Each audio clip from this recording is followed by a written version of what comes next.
A lot goes into making a perfect French omelet.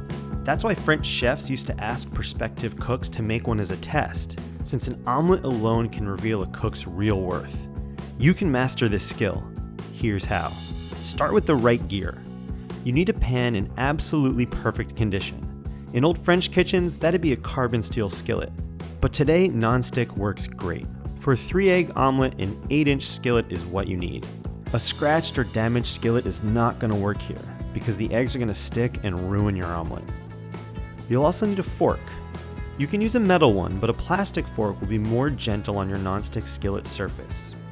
Beat 3 eggs with salt just until no traces of whites remain. A lot of people say not to add the salt until the last minute, but they're wrong. Adding it in advance helps keep the eggs tender. Melt a pat of butter until foamy but not browned.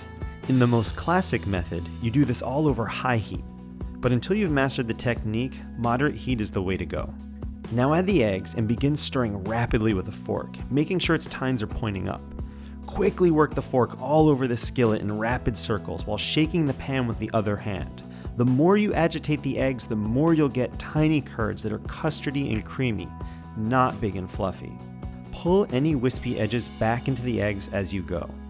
You want to stop scrambling right when the eggs are custardy and nearly set, but not so cooked that they break apart into actual scrambled eggs.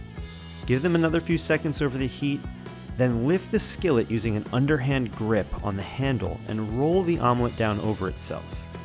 If the eggs are still a little loose, you can hover them over the heat like this for a few extra seconds to help set them more. Now use the fork to gently lift the bottom lip of the omelet, sealing it shut. Roll the omelet out onto a plate, adjusting it so that the seam is on the bottom. If you want, you can use a clean towel to fix the omelet's form a little more. The ideal shape is sometimes described as cigar or almond-like, meaning wider in the middle and then evenly tapering at each end. If you did it well, the omelet will have a smooth exterior with little to no browning at all, and a creamy, flowing center of very softly scrambled eggs.